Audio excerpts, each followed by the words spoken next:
नमस्कार दोस्तों, कामयाबी तक यूट्यूब चैनल में आपका एक बार फिर स्वागत है। हमने आपके लिए एक सीरीज शुरू की है, रोचकपूर्ण कहानियाँ। तो आज 18 सितंबर 2024 है, जिसकी आज की रोचक कहानी है फूटा घड़ा। तो बात करते हैं। बहुत समय पहले की बात है। किसी गांव में एक किसान रहता था। वह रोज़ भोर में उठकर दूर झरनों से स्वच्छ पानी लेने जाता था। इस काम के लिए वह अपने साथ 2 बड़े घड़े ले जाता था, जिन्हें वो डंडे से बांधकर अपने कंधों पर दोनों ओर लटका लेता था।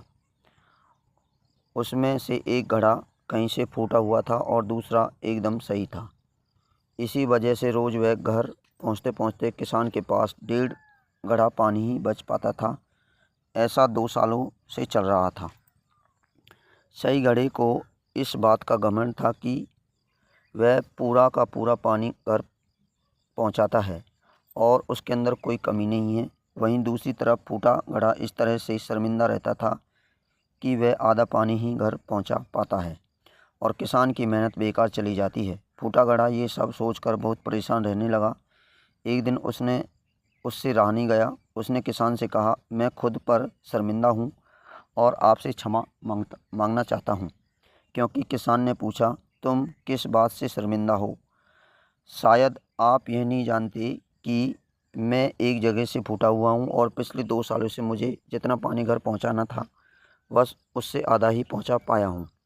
मेरे अंदर यह बहुत बड़ी कमी है और इसी वजह से आपकी मेहनत बर्बाद होती रही है। फूटे घड़े ने दुखी होते हुए कहा। किसान को घड़े की बात सुनकर थोड़ा दुख हुआ और बोला, कोई बात नहीं, मैं चाहता हूँ कि आज लौटते वक्त तुम रास्ते में पड़ने वाले सुंदर फूलों को देखो। घड़े ने वैसा ही किया। वह रास्ते में बाहर सुंदर फूलों को देखता आया। ऐसा करने से ही उसकी उदासी कुछ दूर हुई, पर घर पहुँचते पहुँचते फिर उसके अंदर से आधा पानी गिर चुका था। वो मायूस हो गया और किसान ने क्षमा मांगने लगा।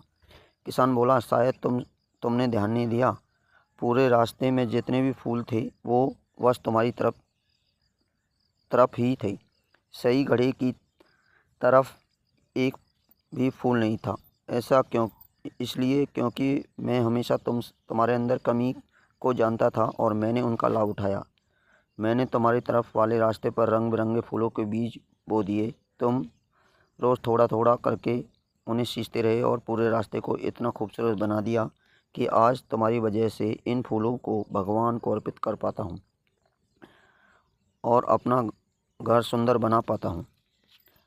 तुम सोचो, अगर तुम जैसे ही वैसे ही नहीं होते तो भला क्या मैं यह सब कुछ कर पाता?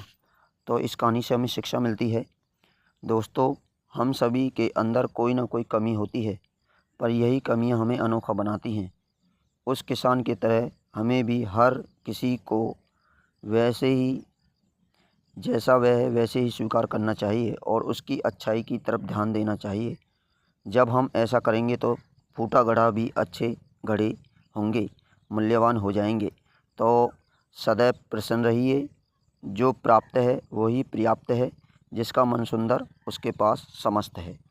तो आपको हमारी वीडियो अच्छी लगी हो, तो आपको हमारी कहानी अच्छी लगी हो, हम प्रतिदिन एक नई कहानी आपके लिए लाते रहेंगे। तो प्लीज़ चैनल को सब्सक्राइब कर दीजिए। चैनल को आपको सब्सक्राइब करना है और वीडियो को लाइक करना है और कमेंट में हमें बताना है कि आपको यह कहानी कैसी लगी। तो जय हिंद, जय भारत।